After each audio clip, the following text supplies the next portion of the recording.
To start, present the screen. This is my screen. Okay.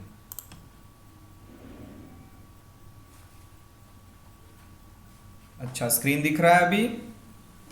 हाँ sir. Okay, screen visible है. This is my presentation. Okay.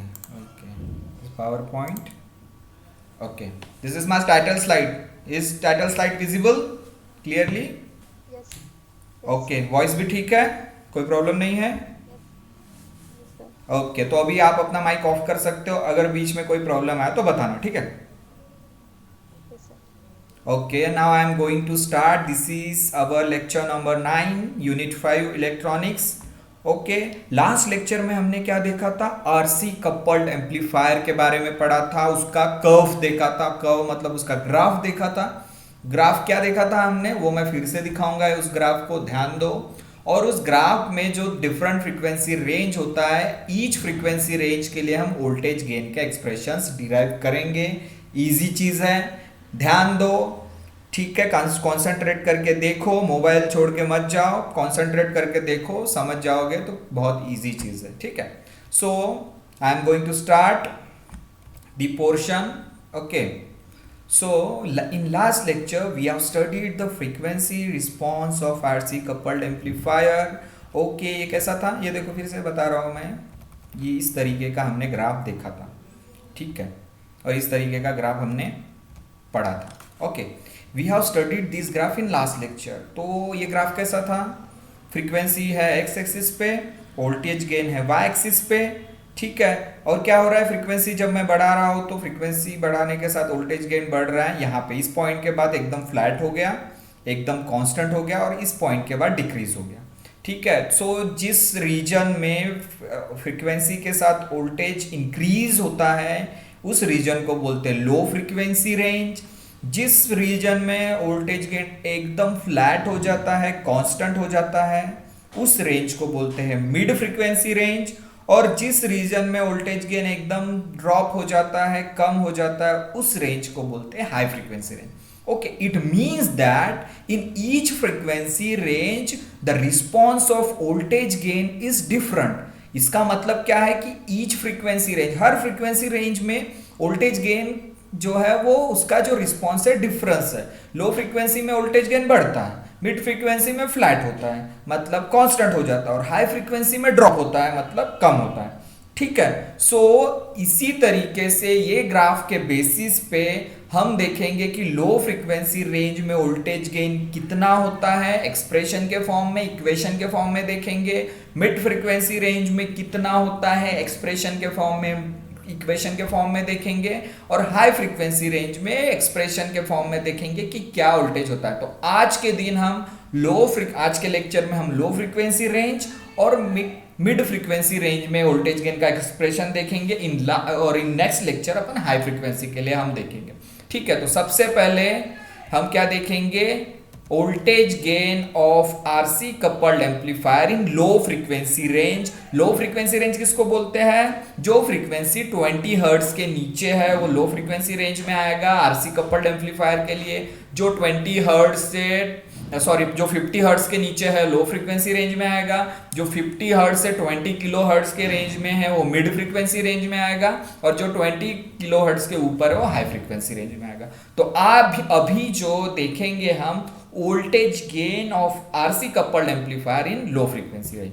ठीक है, ये expression देखने के पहले हमें चीजें याद रखनी है. अजम्पशन, उसको बोलते हैं अजम्पशन. कंसिडरेशन याद में रखना है कि कौन से अजम्पशन हम इक्विवेलेंट. तो ये जो हम वोल्टेज गेन निकालेंगे आरसी कपल्ड एम्पलीफायर के लिए लो फ्रीक्वेंसी रेंज में, उसके लिए हम आरसी कपल्ड एम्पलीफायर के लिए एक इक्विवेलेंट सर्किट डिजाइन करेंगे, एक इक्विवेलेंट सर्किट कंस्ट्रक्ट करेंगे. And on the basis of that circuit we will derive the expression for voltage gain of RC coupled amplifier.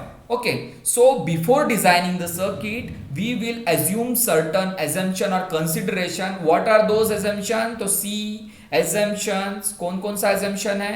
ये assumption हम याद रखेंगे. ये assumption हमको ध्यान में रखते हुए equivalent circuit बनाना है.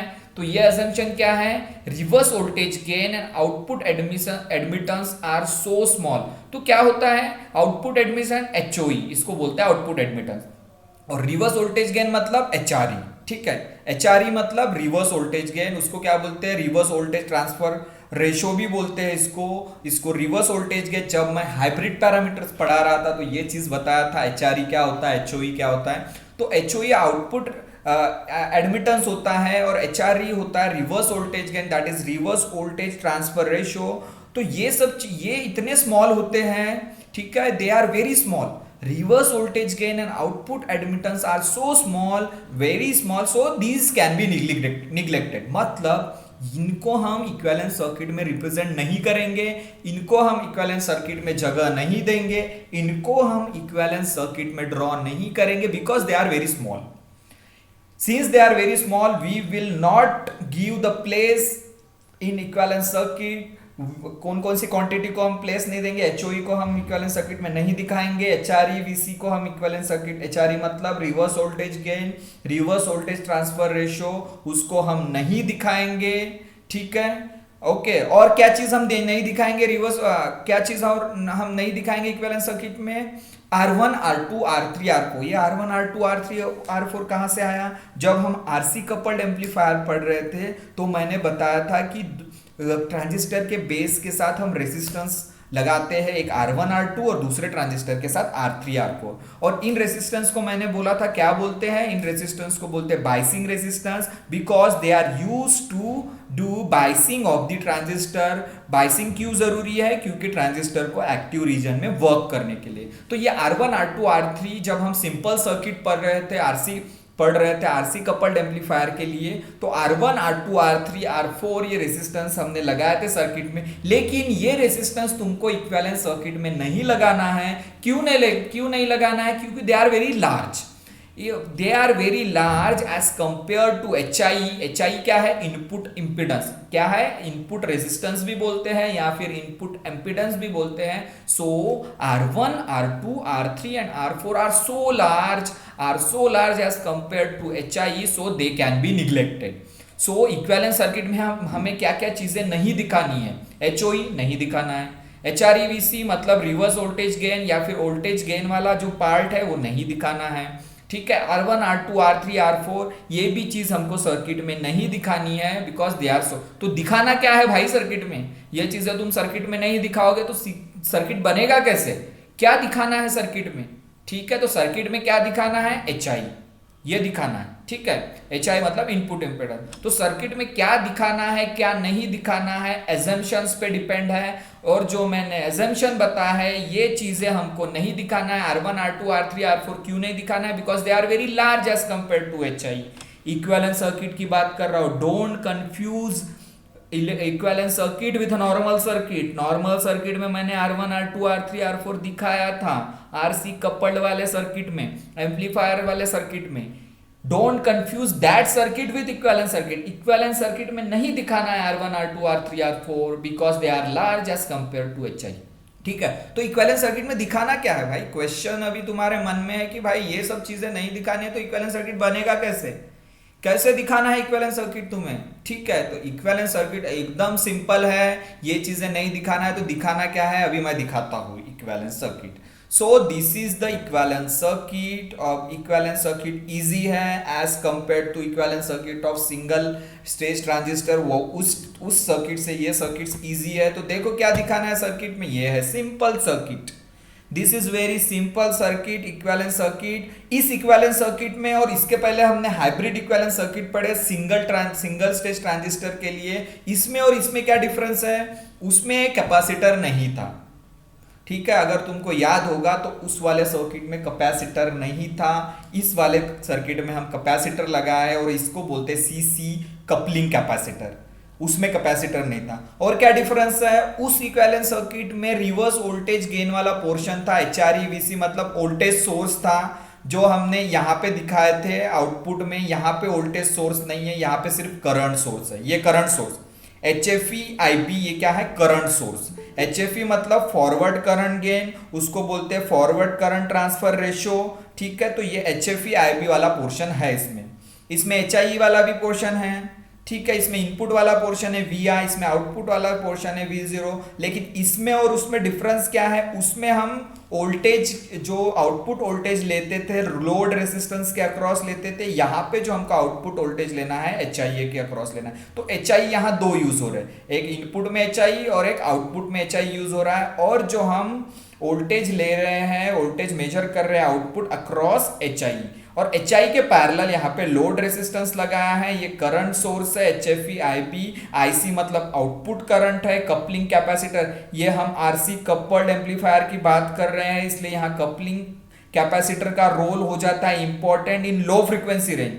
तो याद रखो, लो फ्रीक्वेंसी रेंज में कपलिंग कैपेसिटर का रोल इंपॉर्टेंट है, लेकिन मिड फ्रीक्वेंसी रेंज में कपलिंग कैपेसिटर का रोल इंपॉर्टेंट नहीं है। लेकिन अभी हम क्या पढ़ रहे हैं, voltage gain of RC coupled amplifier in low frequency range. In low frequency range, the role of coupling capacitor is important. That's why we have incorporated or we have put this coupling capacitor in the output circuit. ये output circuit के system में coupling capacitor को लगाया। So this circuit is very easy. This is input terminal, ये दो input terminal, V I is input voltage, H I is input impedance और I B is input current flowing through H I. Okay, अब ये output वाले part में H F E I B ये current source है, I सी क्या है output current, are L क्या है लोड रेसिस्टेंस, उसके पैरेलल में एच आई फिर से लगाया मैंने इनपुट रेसिस्टेंस या इनपुट इंपिडेंस, और हम जो वोल्टेज मेजर कर रहे हैं output across H I measure कर रहे हैं, ठीक है। और सीसी लगाया coupling capacitor, because coupling capacitor का रोल लो फ्रीक्वेंसी रेंज में इंपॉर्टेंट हो जाता है, इसलिए बस ये सिंपल सा सर्किट है। सिंपल से सर्किट को याद रखो और हमको क्या निकालना है, वोल्टेज गेन। वोल्टेज गेन का एक्सप्रेशन हमें डिराइव करना है। You have to remember this circuit is very easy. Input वाले पार्ट में सिर्फ एच आई और आई बी है, आउटपुट वाले पार्ट में H I R L C C और H F E I B मतलब ये करंट सोर्स लगा हुआ है, जिसका करंट सोर्स है, जिसका मैग्नीट्यूड है H F E into I B.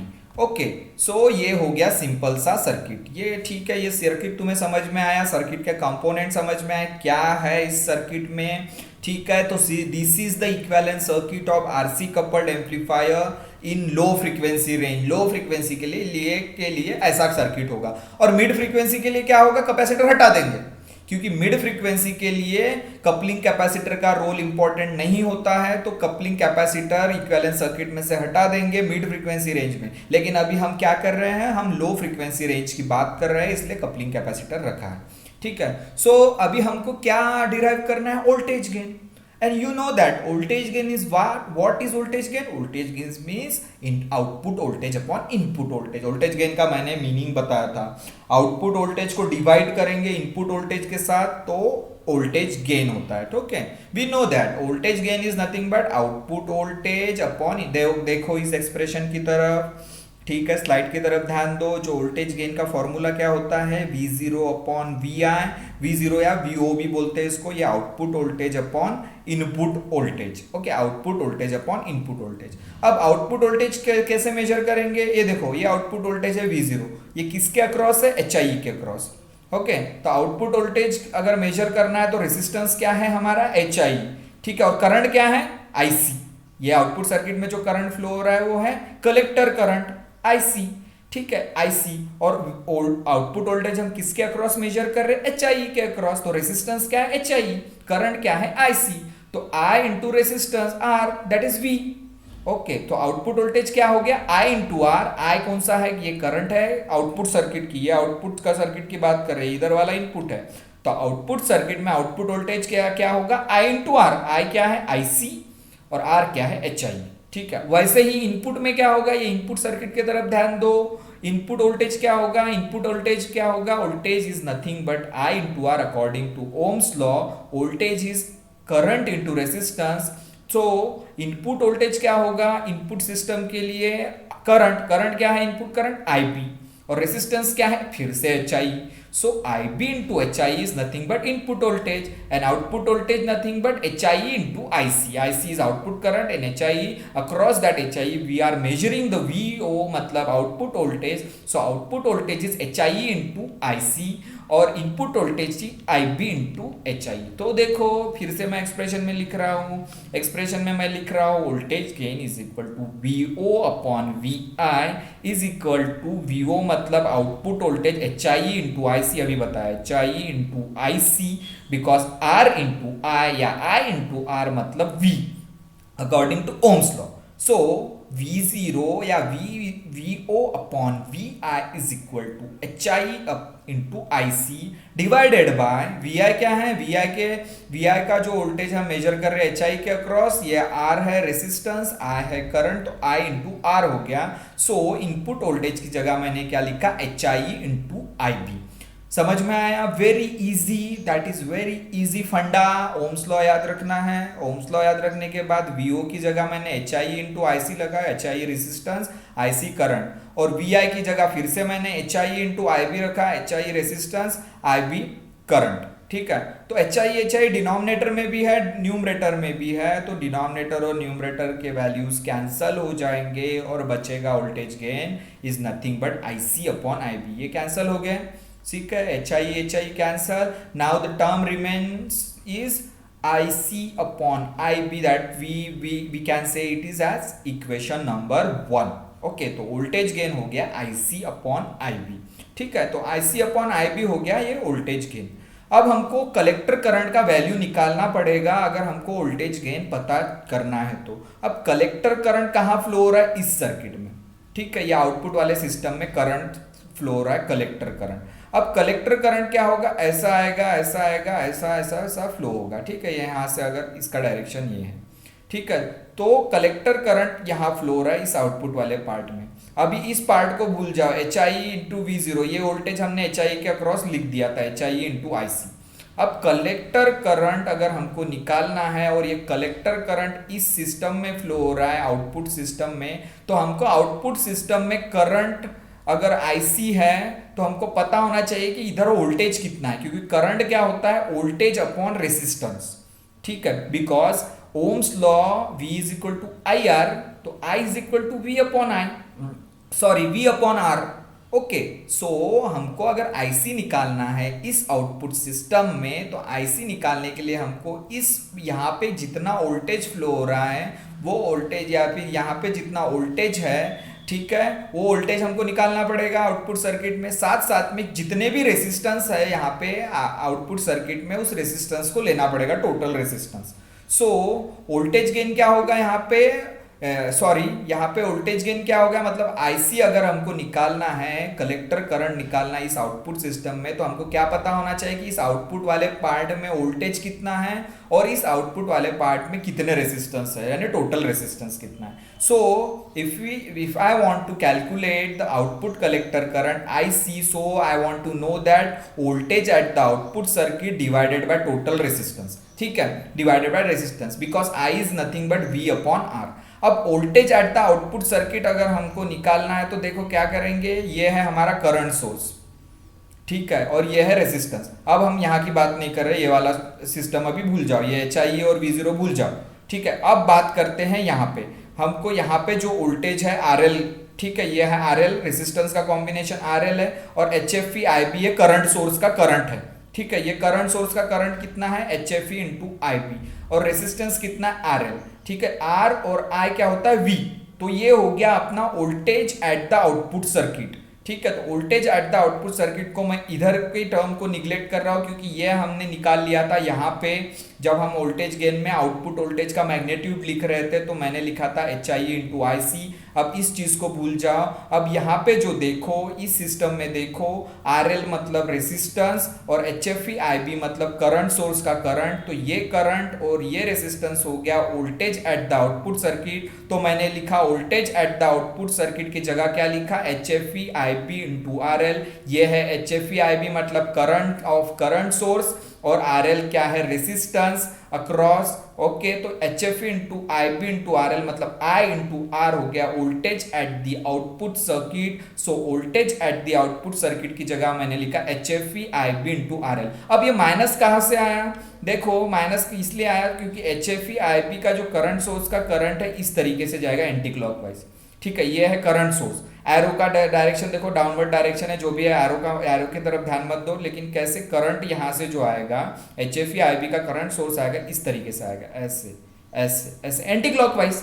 This movement is anti clockwise, clockwise होता तो पॉजिटिव लिखते, अब ये एंटी क्लॉकवाइज है। यहाँ पे जो करंट सोर्स का करंट है वो ऐसे आएगा एंटी क्लॉकवाइज, और अगर एंटी क्लॉकवाइज आया तो एंटी क्लॉकवाइज मतलब नेगेटिव, इसलिए मैंने यहाँ नेगेटिव दिया। So voltage at the output circuit क्या हो गया, H F E I B into R L minus आया है, तो ये हो गया वोल्टेज वाला पार्ट। मतलब I C is equal to voltage at the output circuit divided by resistance, तो voltage at the output circuit हो गया minus H F E I B into R L, minus H F E I B into R L, minus इसलिए anticlockwise direction में जो current source में से current निकलेगा वो एंटी क्लॉकवाइज डायरेक्शन में आएगा, minus H F E I B. अब नीचे वाले डिनोमिनेटर टर्म में क्या है, रेसिस्टेंस। तो इस आउटपुट सर्किट में कितने रेसिस्टेंस है, ये एक और ये दो। अब ये तीसरा कहां से आया, क्योंकि देखो यहाँ आउटपुट सर्किट में कैपेसिटर लगा है, तो कैपेसिटर क्या ऑफर करता है, एक रेसिस्टेंस ऑफर करता है कैपेसिटर। ठीक है, इसके पहले भी तुमने सेकेंड ईयर या इसके पहले इलेक्ट्रॉनिक्स या में पढ़ा होगा कि कैपेसिटर भी एक रेसिस्टेंस ऑफर करता है, उसको बोलते हैं कैपेसिटिव रिएक्टेंस। ठीक है, उसका वैल्यू होता है minus J upon omega C. So इस आउटपुट सर्किट में कितने रेसिस्टेंस हो गए, एक आर एल ये है, एक एच आई, ये दो रेसिस्टेंस हो गए, और तीसरा रेसिस्टेंस किसके कारण आएगा, कैपेसिटर के कारण। कैपेसिटर जो रेसिस्टेंस ऑफर्ड करता है उसको बोलते हैं कैपेसिटिव रिएक्टेंस, और उसका वैल्यू होता है minus J upon omega C. Minus J क्या है, एक कॉम्प्लेक्स क्वांटिटी, इमेजिनरी क्वांटिटी है जे। जैसे तुमने कॉम्प्लेक्स नंबर पढ़ा था ए प्लस आई बी या ए प्लस बी आई, जब तुम पढ़ते थे मैथमेटिक्स में कॉम्प्लेक्स नंबर, तो आई को क्या बोलते थे, इमेजिनरी क्वांटिटी। ठीक है, तो आई वाला पार्ट जहां लगा रहता था उसको बोलते थे कॉम्प्लेक्स पार्ट। उसी तरीके से इसमें जे क्या है, कॉम्प्लेक्स पार्ट का एक जे क्या है, इमेजिनरी क्वांटिटी है जे। जैसे वहां ए था वैसे यहां जे है। ठीक है, सो जो कैपेसिटिव रिएक्टेंस है, जो कैपेसिटेंस जो रेसिस्टेंस ऑफर्ड करता है, उसका वैल्यू क्या होता है, minus J upon omega C. J क्या है, जे क्या है, एक इमेजिनरी नंबर है that is related to the complex number. Omega क्या है, एंगुलर फ्रीक्वेंसी, और सी क्या है, capacitance. So J upon omega C जो होता है वो होता है resistance offered by capacitor. So अभी कितने रेसिस्टेंस हो गए आउटपुट सर्किट में, 3 रेसिस्टेंस हो गए, are L plus H I plus capacitor के कारण आने वाला रेसिस्टेंस मतलब माइनस जे ओमेगा सी। तो हम तीनों रेसिस्टेंस को ऐड कर देंगे डिनोमिनेटर वाले पार्ट में। सो देखो यहाँ पे I C equal to voltage at the output circuit क्या हो गया, minus H F E I B into R L. और रेसिस्टेंसेस कितने हैं, टोटल रेसिस्टेंस कितना है यहाँ पे, R L. Okay, R L ले लिया, प्लस एच आई ले लिया, माइनस जे ओमेगा सी। ये माइनस जे ओमेगा सी कहां से आया, because this resistance is offered by the capacitor, that's why I added this quantity in denominator. Minus J omega C is nothing but the capacitive reactance that is resistance offered by the capacitor. ठीक है, तो तीनों resistance मैंने add किया, R L, H I और capacitor से जो resistance आ रहा है माइनस, मतलब उसको बोलते capacitive reactance minus J upon omega C. तो ये तीनों को ऐड कर दिया, तो रेसिस्टेंस आउटपुट सर्किट में रेसिस्टेंस कितना हो गया, R L plus H I minus J upon omega C. और करंट क्या हो गया, यहाँ पे करंट हो गया minus H F E I B. ठीक है, वोल्टेज क्या हो गया एट द आउटपुट सर्किट, इसमें हो गया minus H F E I B into R L. तो ये हो गया हमारा कलेक्टर करंट आईसी। अब जो हमारी आईसी की वैल्यू हमें यहाँ मिली है minus H F E I B into R L divided by in bracket R L plus H I E minus J by omega C. ये जो आईसी की वैल्यू मिली है इसको इक्वेशन नंबर 1 में हम रख देंगे, putting this value in equation number 1। तो आईसी की जो इक्वेशन नंबर में आईसी की जगह ये वैल्यू हम रख देंगे, आईसी की जगह ये वैल्यू रखेंगे जो येलो कलर में है। So after putting this value, okay, will get what, देखो putting the value of IC in equation number 1 will get, equation 1 becomes, ये देखो आईसी की वैल्यू रख दिया minus H F E I B R L divided by R L plus H I minus J omega C divided by I B. I B कहाँ से आया, formula 1 से, IC by upon I B था। तो ये equation number 1 में रखने के बाद इस तरीके से हमको एक्सप्रेशन मिला। अब देखो आई बी डिनोमिनेटर में भी है, ठीक है, और एच आई बी यहाँ पे भी है, सो आई बी यहाँ पे क्या होगा, आई बी यहाँ पे कैंसल होगा। ठीक है, तो आई बी कैंसल होने के बाद हमारे पास जो वैल्यू बची है, हमारे पास क्या वैल्यू बचेगी, देखो हमारे पास वैल्यू बचेगी minus H F E R L upon R L plus H I minus J omega. ठीक है, आई बी है यहाँ न्यूमरेटर में, इधर आई बी डिनोमिनेटर में है, आई बी कैंसल हो जाएगा। ठीक है, तो आई बी कैंसल हो जाएगा, तो बचेगा क्या, minus H F E R L divided by R L plus H I minus J omega C. ठीक है, आफ्टर आई सी की वैल्यू हमने इक्वेशन नंबर 1 में रखा, तो ये आई बी कैंसल हो जाएगा।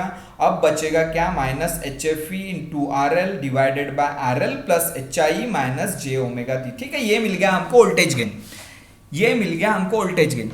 ठीक है, अब इस वोल्टेज गेन का हम, ये देखो नेगेटिव टर्म है, ठीक है, यहाँ पे राइट हैंड साइड में नेगेटिव टर्म है, तो इसका हम क्या लेंगे, मैग्नीट्यूड ले लेंगे। वोल्टेज गेन का हम मैग्नीट्यूड लेंगे, मैग्नीट्यूड मतलब मॉड ले लेंगे, taking mod on both side, मतलब मैग्नीट्यूड चाहिए हमें वोल्टेज गेन का। अगर वोल्टेज गेन का मैग्नीट्यूड चाहिए तो तुम्हें मॉड लेना पड़ेगा, मैथमेटिक्स में तुम पढ़ते हो। ठीक है, मॉड लेना पड़ेगा। ठीक है, मॉड लेना पड़ेगा, तो ये देखो अभी मैंने मॉड ले लिया, ए वी मॉड के अंदर ए वी, और ये पूरा जो टर्म है उसको भी मॉड में रख लिया मैंने, mod minus H F E R L divided by R L plus H I minus J omega. तो taking mod on both side, मुझे मैग्नीट्यूड चाहिए वोल्टेज गेन का, और जब मुझे मैग्नीट्यूड चाहिए voltage gain, we want magnitude of voltage gain, that's why we have taken the mod on both side. ठीक है, taking mod on both side, mod ले लेना है। ये मॉड का साइन देखो ऐसे होता है, दो सिंगल लाइन, इसको मॉड बोलते हैं। मैथमेटिक्स में तुमने मॉड देखा होगा कैसे रहता है, ये थे taking mod on both side, both side पे हमने मॉड लिया। सो मॉड के बाहर अगर ये टर्म को निकालना है न्यूमरेटर को, तो माइनस का प्लस हो जाता है। समथिंग मॉड के अंदर अगर माइनस ए है, अगर मॉड रिमूव किया तो प्लस ए हो जाता है। ठीक है, तो उसी तरीके से ये न्यूमरेटर में देखो, अब ये मॉड ले लिया, न्यूमरेटर में है minus H F E into R L, तो ये minus H F E into R L plus हो जाएगा। ठीक है, सो अभी ये न्यूमरेटर को मॉड के अंदर से मैंने रिमूव किया। ठीक है, तो ये magnitude of A V is equal to minus H F E into R L divided by R L plus H I minus J omega, ये मॉड के अंदर है। अब ये न्यूमरेटर जो है उसको मॉड के अंदर बाहर निकाल लिया तो प्लस हो जाएगा। ठीक है, तो न्यूमरेटर को मॉड के बाहर निकाल दिया, तो अब बचा क्या, H F E into R L, H F E into R L divided bye, अभी डिनोमिनेटर को मॉड के अंदर ही रखा मैंने, न्यूमरेटर को मॉड के बाहर निकाल दिया, तो माइनस का प्लस हो जाएगा H F into R L divided bye, अभी डिनोमिनेटर को मॉड के अंदर ही रखा। अब डिनोमिनेटर में देखो, ठीक है, डिनोमिनेटर का अगर मॉड मुझे रिमूव करना है तो एक फॉर्मूला मुझे पता होना चाहिए, कॉम्प्लेक्स नंबर का फॉर्मूला तुमने पढ़ा होगा, mod of A plus I B is nothing but is equal to, ठीक है, sorry, mod of A minus I B is nothing but under root of A square plus B square. ये कैसे, ये देखो ये कॉम्प्लेक्स नंबर है, J क्या है, कॉम्प्लेक्स क्वांटिटी, और कॉम्प्लेक्स इमेजिनरी नंबर है, ये जे क्या है, इमेजिनरी नंबर, तो ये क्या हो गया, आर एल प्लस एच आई, ये रियल है, ए माइनस ये हो गया बी। ठीक है, ये ए माइनस बी, ये इस टर्म को मैं ए मान रहा हूं, are L plus H I को ए मान लिया, माइनस, और ये आई मतलब यहाँ पे जे है, हमारा कॉम्प्लेक्स क्वांटिटी जे है, वहां पे आई रहता है जनरली कॉम्प्लेक्स नंबर में, ए प्लस आई बी।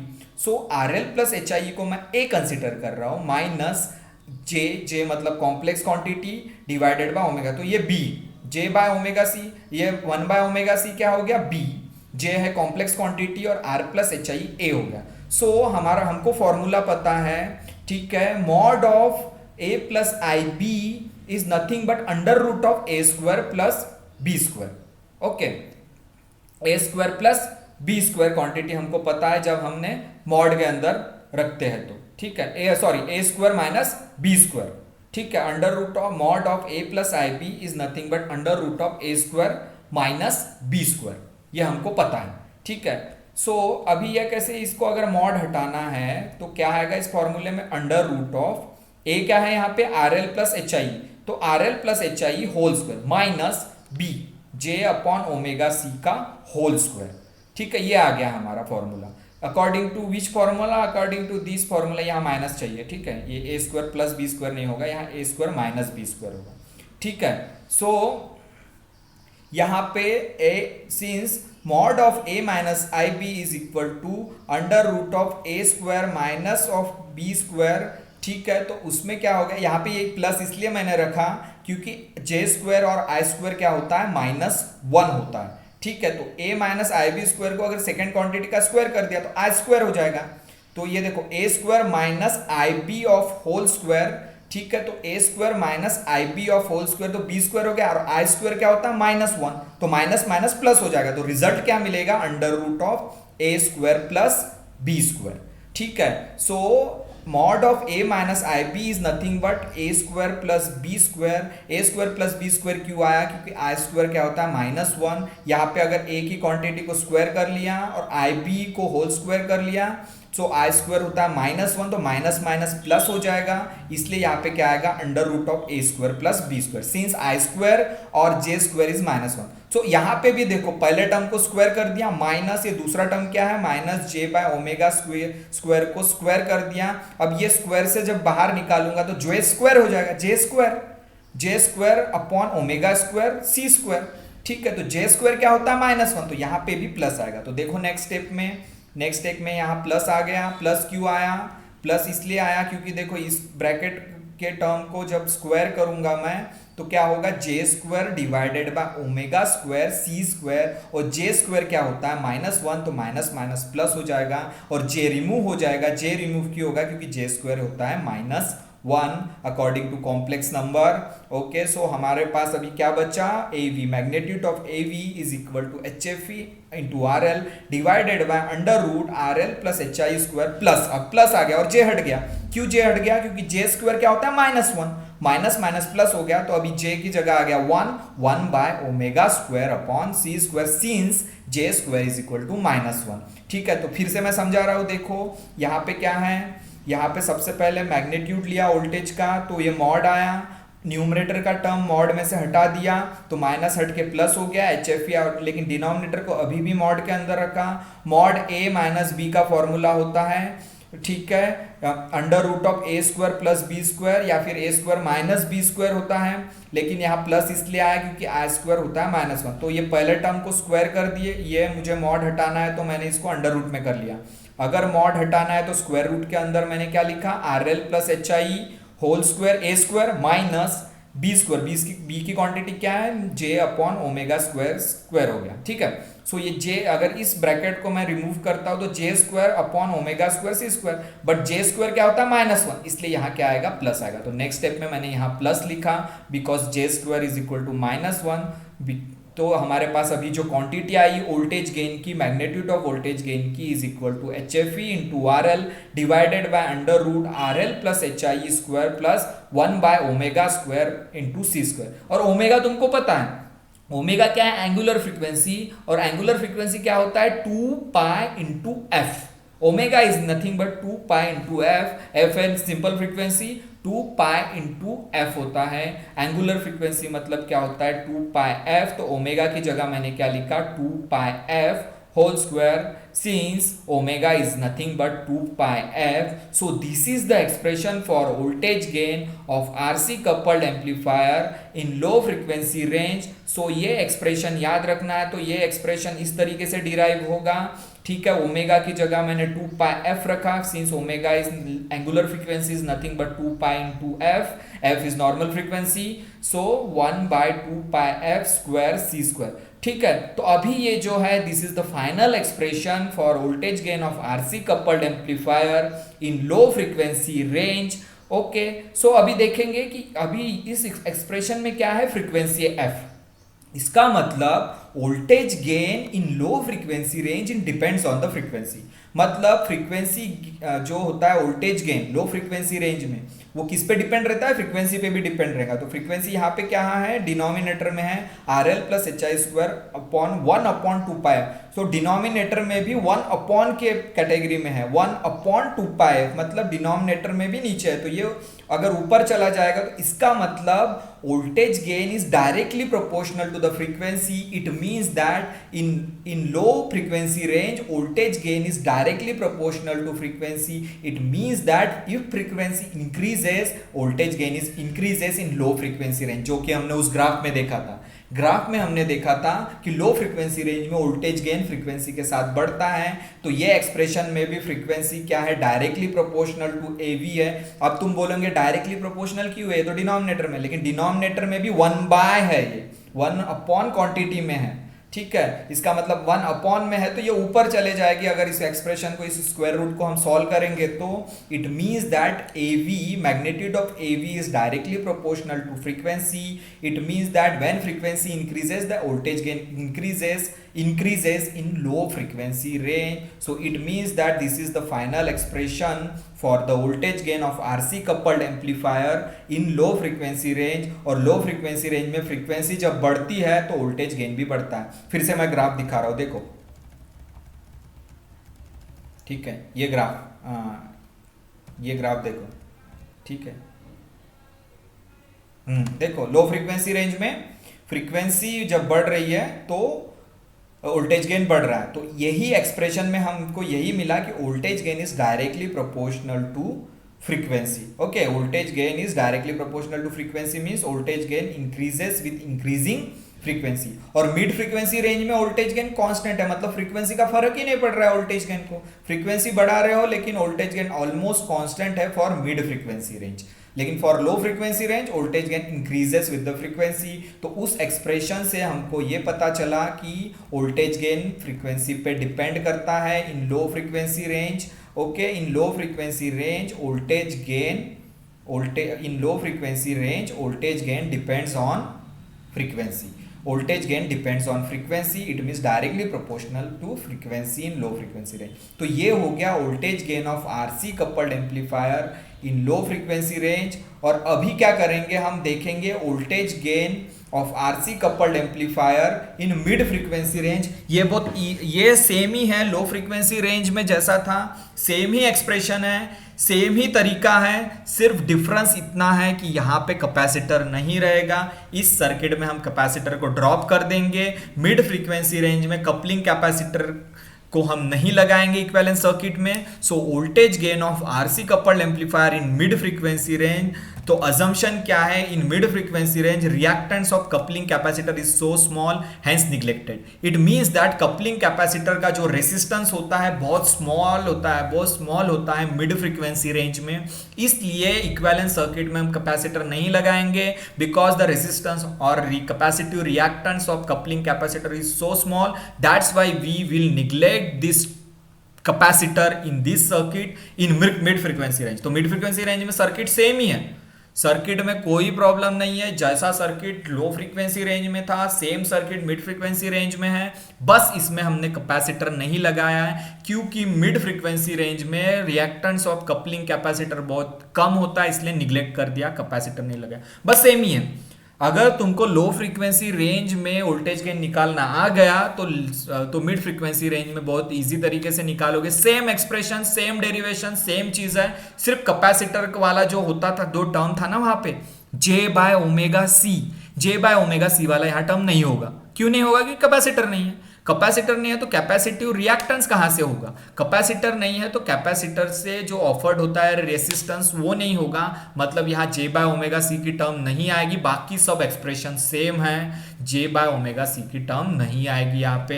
तो सिंपल, एकदम फास्ट बता रहा हूँ क्योंकि वो पहला एक्सप्रेशन मैंने बहुत डिटेल में समझा है, इसमें सिर्फ फास्ट ले रहा हूँ इस डेरिवेशन को क्योंकि इस derivation almost similar to that earlier derivation in low frequency range. Only the difference is here is no capacitor, it means here is no term related to J by omega C। So इसमें हम voltage gain निकालेंगे mid frequency range में। Mid frequency range में voltage gain कैसे निकालते हैं, देखो voltage gain का फॉर्मूला तुमको पता है, output voltage upon input voltage, वहां पे भी मैंने सेम बताया। आउटपुट वोल्टेज क्या होता है, H I into I C. Input voltage क्या होता है, H I into I B क्योंकि current into resistance according to Ohm's law. फिर एच आई कैंसल हुए थे, सेम रिपीट कर रहा हूं, सेम ही चीज है, ठीक है, एक रिवीजन के तौर पे रिपीट कर रहा हूं, सेम ही चीज है, सेम तरीके से जाना है। बस यहाँ पे एक टर्म नहीं होगा जे बाय ओमेगा सी का, बाकी सेम है, सब सेम है। Voltage gain is equal to VO upon V I is equal to H I into I C, H I into I B. So voltage gain क्या होगा, H I cancel, I C upon I B, इसको equation number 1 बोल दिया। अब अगर हमको voltage gain निकालना है मिड फ्रीक्वेंसी रेंज में तो आई सी पता होना चाहिए हमें, और आई सी मतलब कलेक्टर करंट, आउटपुट करंट, ठीक है। तो आउटपुट करंट कैसे निकालते हैं, फिर से same expression, voltage at the output circuit divided by resistance. Voltage at the output circuit मैंने बताया था, उसमें क्या था, minus H F E I B into R L, minus H F E into I B into R L, same ही है, divided bye, यहाँ पे अभी देखो डिफरेंस है डिनोमिनेटर में। डिनोमिनेटर में सिर्फ R L plus H I E है, यहाँ पे minus J by omega C वाली टर्म नहीं है। क्यों नहीं है, क्योंकि यहाँ कैपेसिटर नहीं है।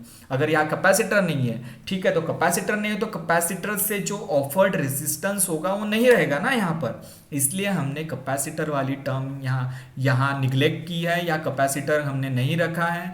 मिड फ्रीक्वेंसी रेंज में कैपेसिटर, कपलिंग कैपेसिटर नहीं रहेगा इक्विवेलेंट सर्किट में, क्योंकि रिएक्टेंस ऑफ कपलिंग कैपेसिटर बहुत स्मॉल होता है, इसलिए यहाँ नहीं रखा। तो उससे आने वाला जो रेजिस्टेंस था कैपेसिटर का, जे बाय ओमेगा सी, यहाँ नहीं आएगा। सो यहाँ पे सिर्फ डिफरेंस कि डिनोमिनेटर में are L plus H I, total resistance क्या हो गया, R L plus H I, और कैपेसिटर ही नहीं है तो कैपेसिटर से ऑफर्ड होने वाला रेजिस्टेंस यहां रखने की जरूरत नहीं है। सो यहां minus J by omega C नहीं रहेगा।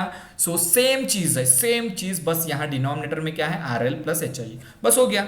आई C is equal to minus H F E I B into R L upon R L plus H I. अब जो आई सी निकला उसको इक्वेशन नंबर 1 में रखेंगे। Again the same procedure, putting this value in equation number 1, तो क्या मिलेगा हमको, minus H F E I B into R L divided by R L plus H I divided by I B. ये I B cancel हो जाएगा, ठीक है। तो आई बी कैंसिल होने के बाद हमें जो चीज़ मिलेगी, आई बी यहाँ से कैंसिल हुआ, आई बी यहाँ से कैंसिल हुआ, तो क्या बचेगा, voltage gain is equal to minus H F E upon into R L divided by R L plus H I. अब इसको मॉड में ले लेंगे, मैग्नीट्यूड निकालना है, तो मैग्नीट्यूड निकालने के बाद मॉड में ले लेंगे। मॉड में लेने का ये मॉड हटाएंगे तो ये माइनस वाला टर्म प्लस हो जाएगा, और ये जो है, ये जो टर्म है आर एल प्लस एच आई, वो वैसे का वैसे ही रहेगा मॉड से बाहर आने के बाद। अब तुम बोलोगे कि आर एल प्लस एच आई वैसे के वैसे ही क्यों है, क्योंकि यहाँ पे कॉम्प्लेक्स नंबर नहीं है, तो कॉम्प्लेक्स नंबर नहीं है, जे नहीं है, तो कॉम्प्लेक्स नंबर वाला फॉर्मूला नहीं लगेगा, और कॉम्प्लेक्स नंबर वाला फॉर्मूला नहीं लगा तो जैसे मॉड से मैंने बाहर निकलता हूं तो न्यूमरेटर में ये प्लस आ जाएगा, मॉड से, ये देखो mod, taking mod on both side, ये मॉड से जैसे ही मैंने बाहर निकाला ये माइनस का प्लस हो जाएगा, और ये जो डिनोमिनेटर में जो टर्म जैसा था वैसा ही आएगा मॉड के बाहर, क्योंकि ये कॉम्प्लेक्स नंबर नहीं है तो कॉम्प्लेक्स नंबर का फॉर्मूला नहीं लगेगा। सो इस तरीके से ये हो गया voltage gain of RC coupled amplifier in mid frequency range. अब जब तुम इस एक्सप्रेशन की तरफ देखते हो तो यहाँ फ्रीक्वेंसी का टर्म ही नहीं है, एफ दिख रहा है कहीं, नहीं। लो फ्रीक्वेंसी रेंज में क्या था, एफ वाला टर्म था, यहां पे फ्रीक्वेंसी वाला टर्म है ही नहीं इस वोल्टेज गेन वाले एक्सप्रेशन में। इसका मीनिंग ये होता है कि voltage gain of RC coupled amplifier in mid frequency range is independent of the frequency, independent of the frequency. It means that frequency पे डिपेंड नहीं है। जो वोल्टेज गेन तुम मिड फ्रीक्वेंसी रेंज में निकाल रहे हो, फ्रीक्वेंसी से उसको कोई लेना देना नहीं है, क्योंकि इस एक्सप्रेशन में फ्रीक्वेंसी का टर्म ही नहीं है। जब इस एक्सप्रेशन में फ्रीक्वेंसी का टर्म ही नहीं है तो voltage gain of RC coupled amplifier in mid frequency range is independent of the frequency. इसलिए हम जब ग्राफ देखते हैं मिड फ्रीक्वेंसी रेंज में तो एकदम कांस्टेंट होता है, फ्लैट होता है। फ्लैट रहने का रीजन ये है, voltage gain is independent on the frequency. तो इस एक्सप्रेशन से हमको पता चला कि voltage gain is independent on the frequency, because इस एक्सप्रेशन में फ्रीक्वेंसी का टर्म नहीं है। जब फ्रीक्वेंसी का टर्म नहीं है, इसका मतलब voltage gain of RC coupled amplifier in mid frequency range is independent on the frequency. इसलिए जब हम ग्राफ देखते हैं तो ग्राफ क्या होता है, कांस्टेंट, फ्लैट होता है। मिड फ्रीक्वेंसी रेंज में ग्राफ फ्लैट होता है, इसका मतलब फ्रीक्वेंसी का कोई असर ही नहीं हो रहा है। फ्रीक्वेंसी बढ़ा रहे हो, वोल्टेज गेन कांस्टेंट है, इसका मतलब voltage gain is independent on the frequency. इस एक्सप्रेशन से हमारा प्रूफ हो गया voltage gain of RC coupled amplifier is independent on the frequency in mid frequency range. तो इस तरीके से हमने वोल्टेज गेन निकाला आरसी कपल्ड एम्पलीफायर के लिए मिड फ्रीक्वेंसी रेंज में और लो फ्रीक्वेंसी रेंज में। सिंपल है, अगर लो फ्रीक्वेंसी रेंज में तुम्हें वोल्टेज गेन निकालना आ गया, सेम प्रोसीजर है, बस यहाँ कैपेसिटर वाली टर्म नहीं है, minus J upon omega C वाली, बाकी सब सेम प्रोसीजर है। तो इस तरीके से हमने voltage gain of RC coupled amplifier in mid frequency range में निकाला। तो मिड फ्रीक्वेंसी रेंज में फ्रीक्वेंसी की टर्म नहीं है और लो फ्रीक्वेंसी रेंज में फ्रीक्वेंसी की टर्म है। ये देखो लो फ्रीक्वेंसी रेंज में फ्रीक्वेंसी की टर्म है, ये बॉक्स देखो, पिंक वाला बॉक्स एफ है।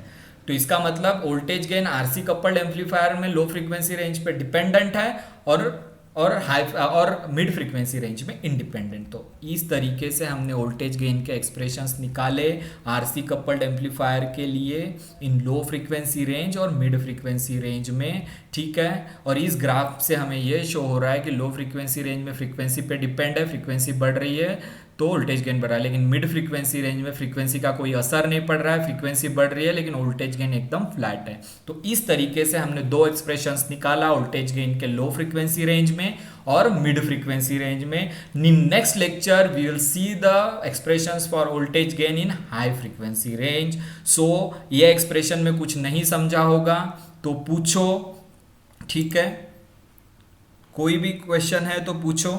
दो एक्सप्रेशन हमने डिराइव किए वोल्टेज गेन के दो फ्रीक्वेंसी रेंज में, लो फ्रीक्वेंसी और मिड फ्रीक्वेंसी रेंज में। Okay, any question, query?